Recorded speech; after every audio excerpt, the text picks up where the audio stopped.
Well, for those of you who don't know me, my name is Anne Field. I'm a former teacher from the local area, from St George Girls, and a former councillor from Rockdale and from Kogarah. Michelle is a transport planner specialising in the analysis of sustainable urban passenger transport systems. Her research, consultancy work and teaching draws together operational, behavioural and governance features relating to multimodal urban transport networks. Michelle has a split appointment between UTS and between the Institute for Sustainable Futures, where she's a research director responsible for strategic oversight within the transport area.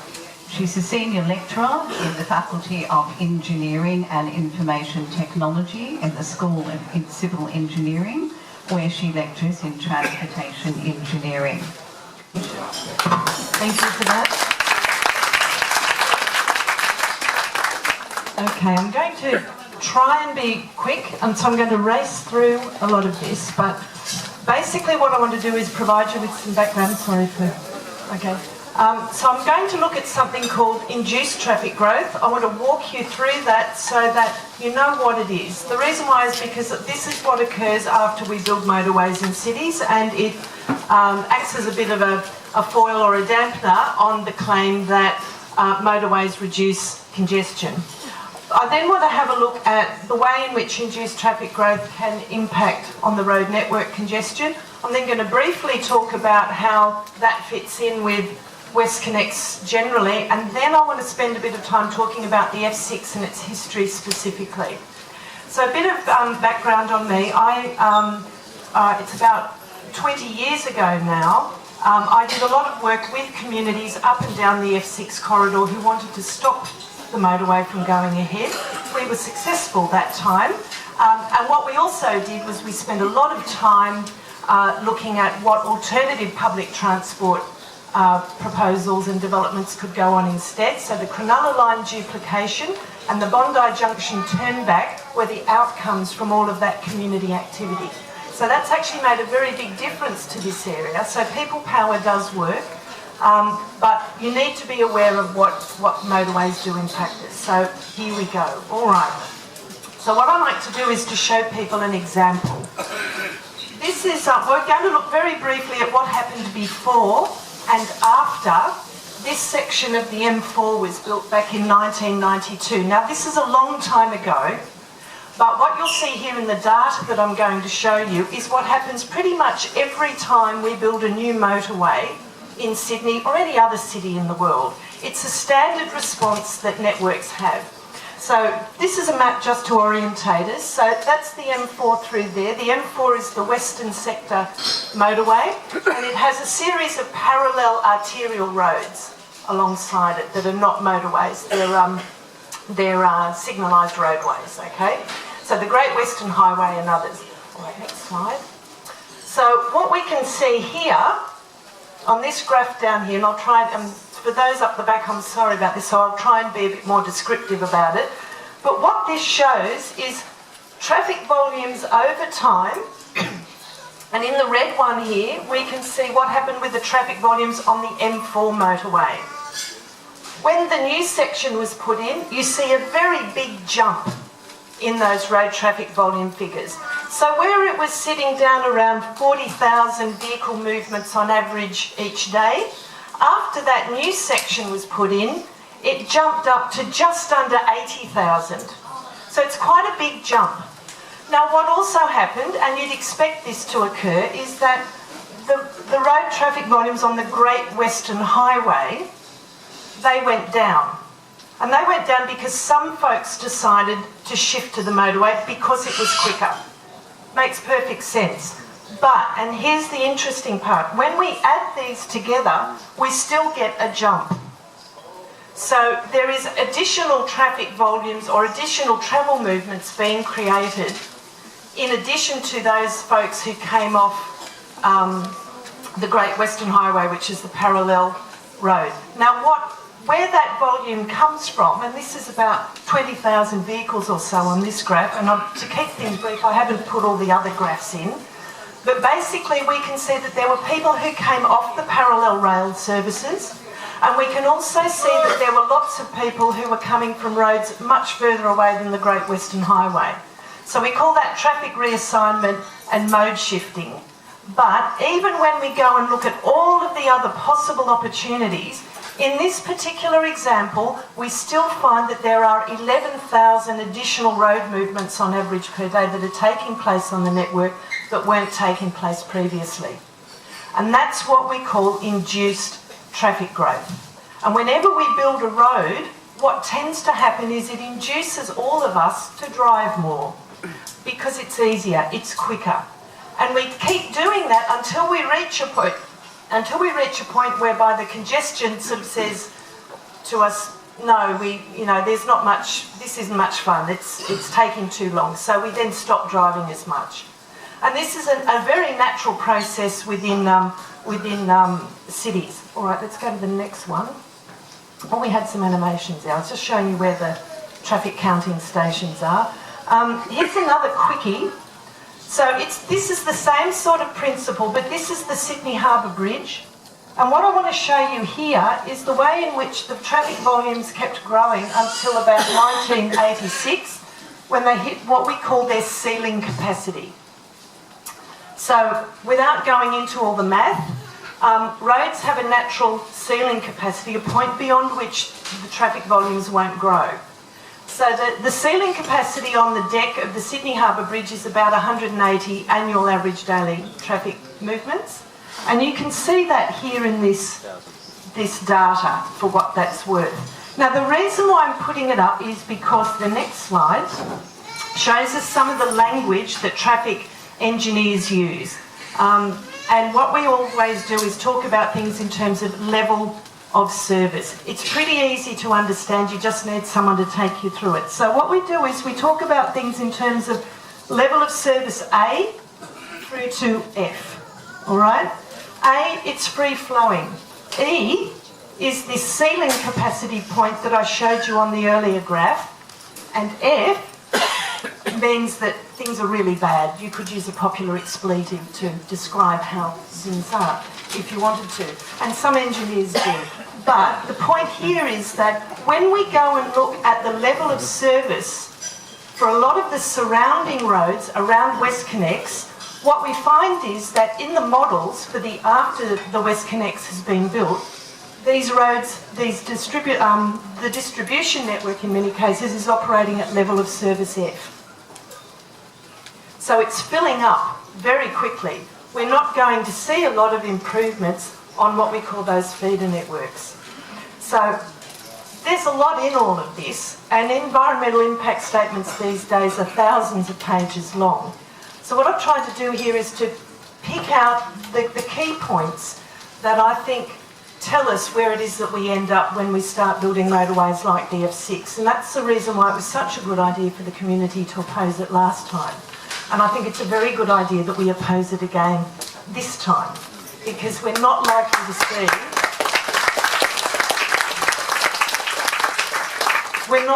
to see enormous gains from it. Okay, so how do you win? How do you make things better in a city and make its urban transport a bit better?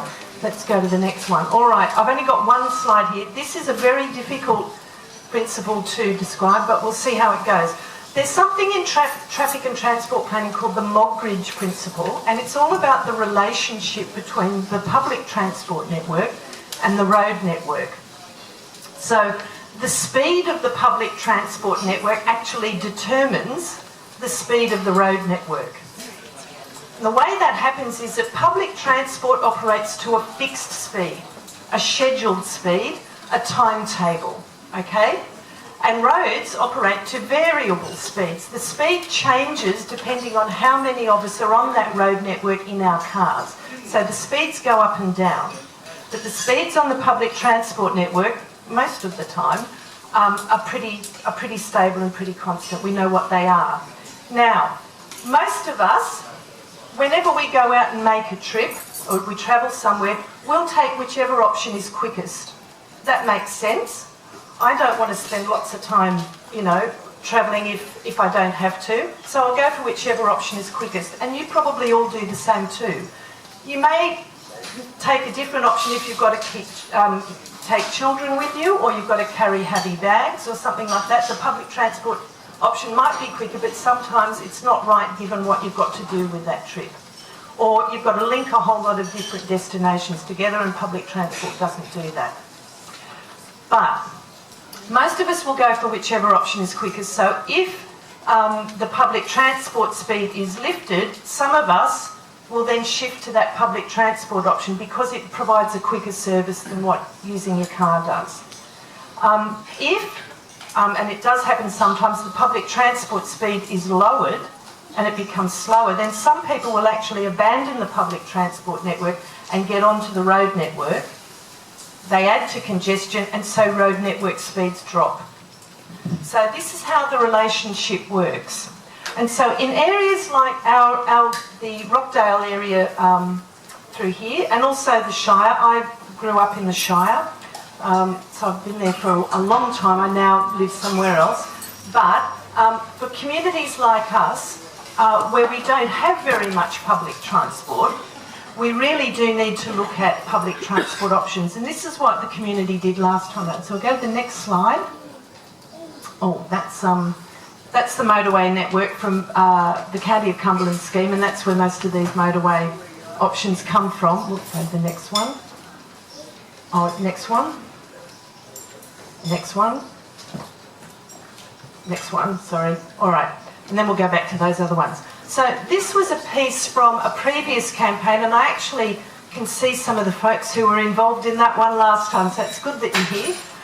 So this was what the community was saying: too many cars and not enough public transport. So they came up with something called the Bay Light Express, which was an alternative public transport line that used part of the M6 corridor, or the F6 corridor.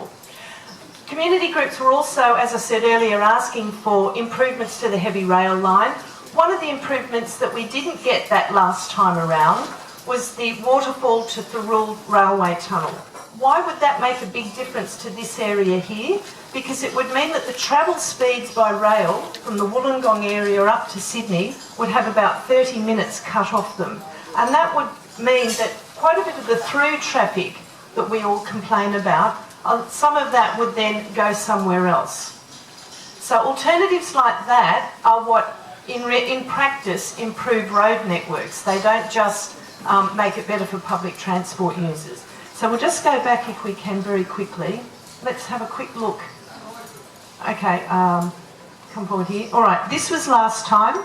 So once again, and this map is quite good. So we've got the M5 coming in here, the M4, and then there was the question of, well, how do you connect them? And at that time they were using the M6 as a means to push through what's now being called Stage 3 of WestConnex.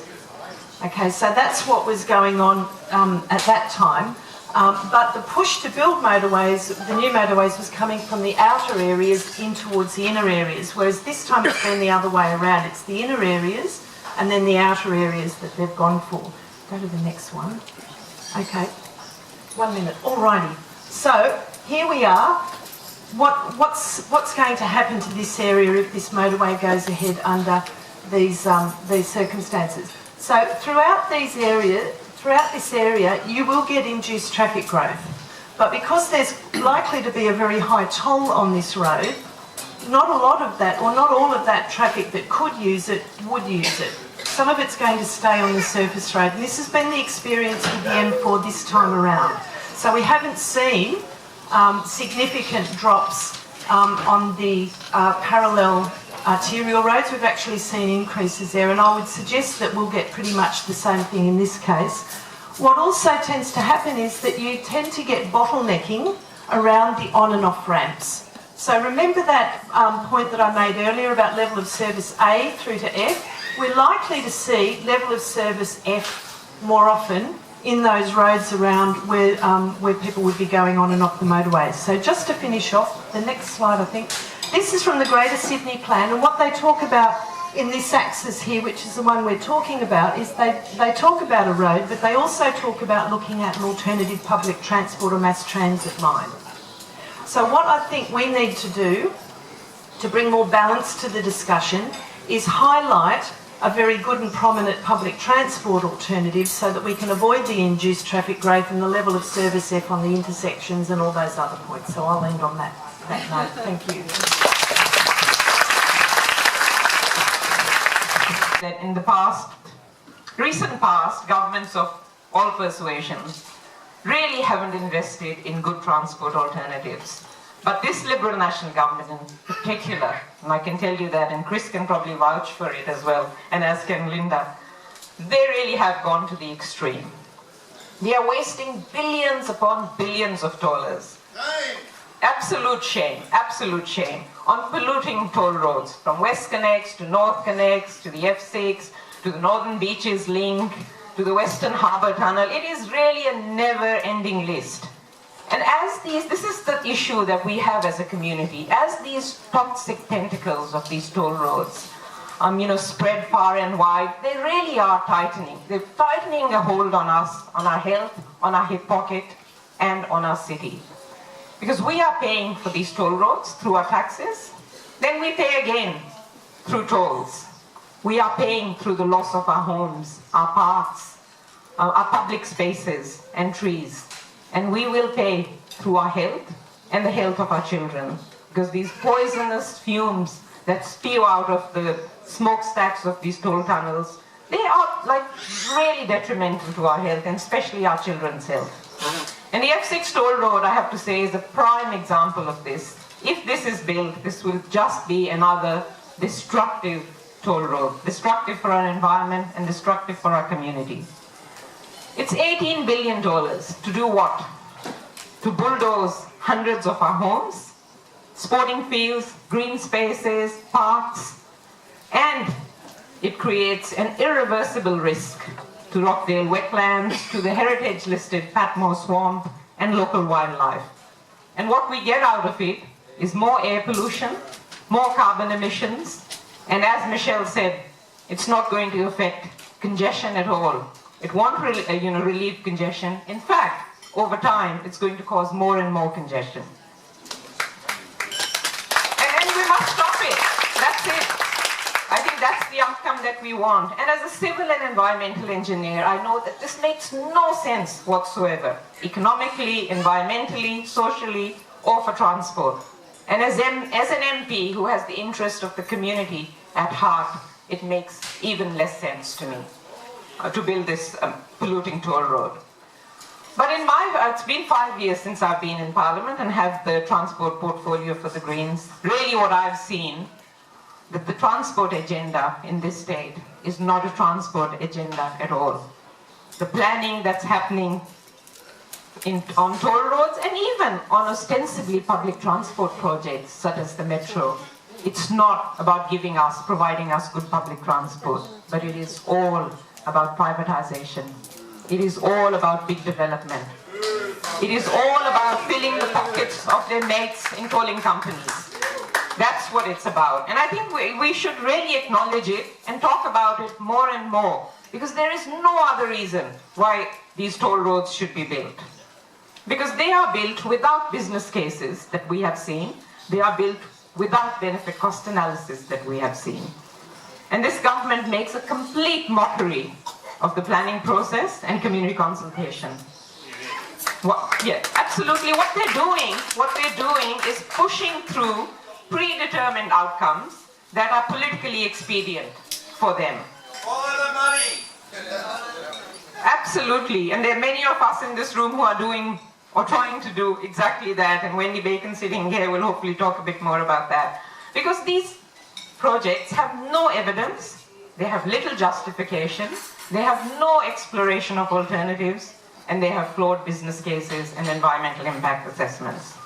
And where the government departments actually do explore alternatives, which are cheaper, which are more sustainable, which are faster than the government's pet project, they do everything possible to hide that analysis from the public. And this is the case for one of the alternatives for F6. The government has completely misled the public and has refused to upgrade the South Coast train line or build the Thirul Tunnel.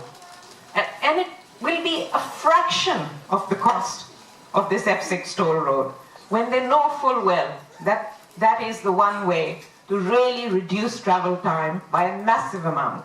Into cities. And there is a huge amount of evidence, and this is the important bit, that air pollution increases death from cardiovascular disease. That is very grim fact. And that's the leading cause of death in Australia. It leads to increased hospital admissions from heart disease.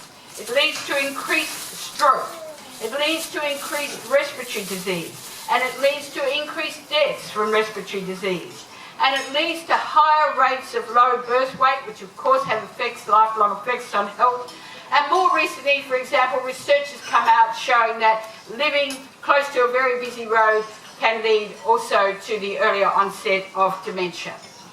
Now, I cannot possibly go into all the details here, but there is plenty of information available about the effects of what's called particulate matter. PM 2.5, they're very, very fine particles. If they get into your lungs, that causes damage. PM 10 definitely increases rates of asthma. And then there's things called ultra-fine particles, which so all of this is a developing area of research which haven't yet been included in the EISs and are much more difficult to measure. Do not get totally diverted by the need to filter ventilation stacks. Do not get diverted by that. It's not that it wouldn't be better to filter them, it's just that the amount that is going to be cut out if you filter them does not overwhelm, does not fix the massive problem by building these motorways. Now, I've listed a few different ways that, of course, pollution will be increased. For those people living around the portals, it will be particularly bad. And the EISs that have been done for the M4 East and the M5 and the M4, M5 definitely show that on maps. The maps are very difficult to read and they're produced in a way that is hard to read, but there is no doubt about that.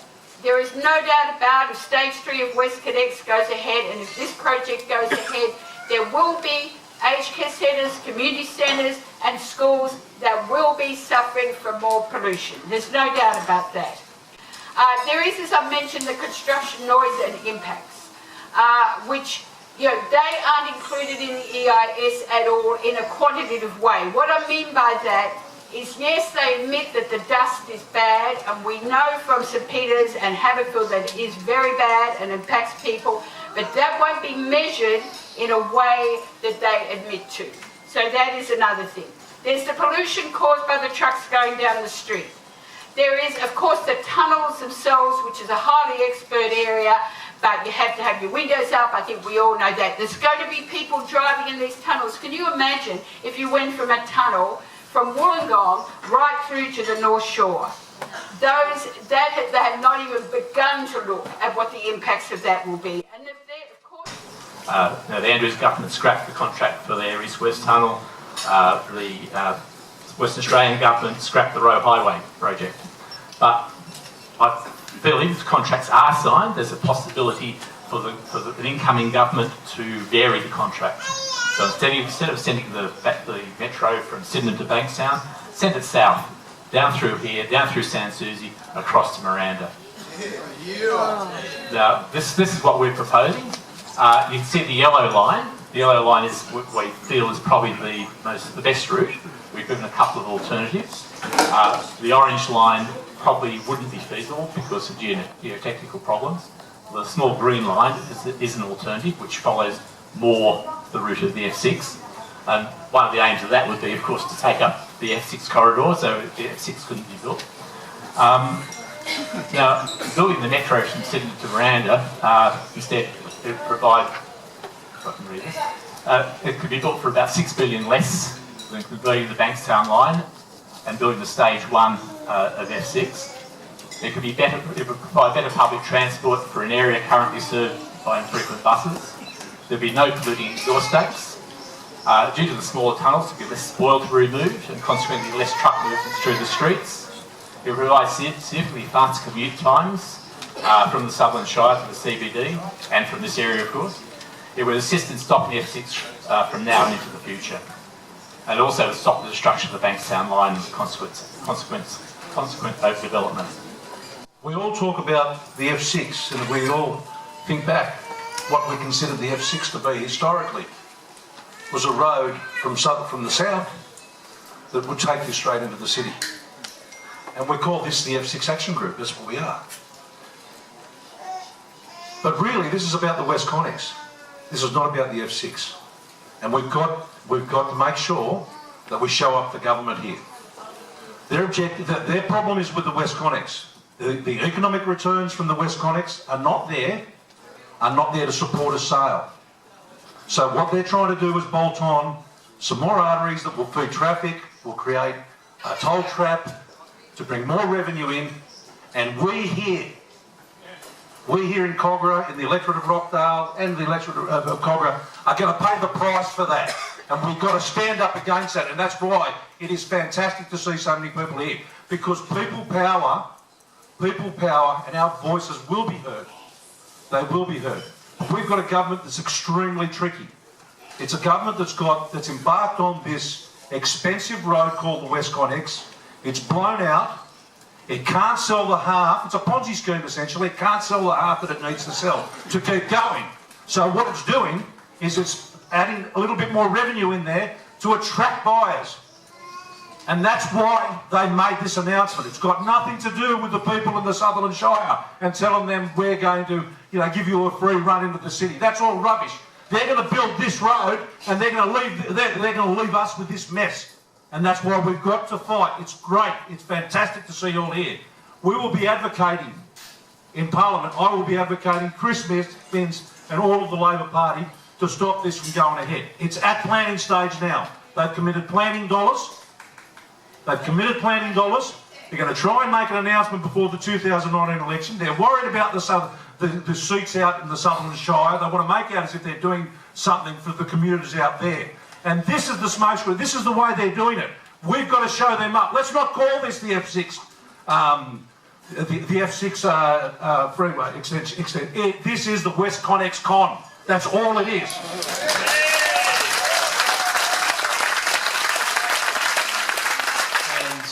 I think by your mere presence you are sending a strong signal to the government, to the planners, that this is a dog of a project and we should be united against it.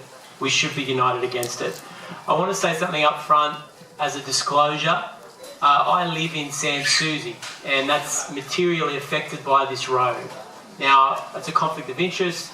I'm going to deal with that by disclosing it to you at this meeting. However, there are many councillors here and elected representatives that have that conflict of interest, and that's what happens when you have elected representatives that live in the community that they represent in Parliament. I'm opposed to this project. I have been opposed to it from the beginning. It doesn't make sense on any economic grounds. These roads just lead to more cars clogging up our streets, wrecking our communities.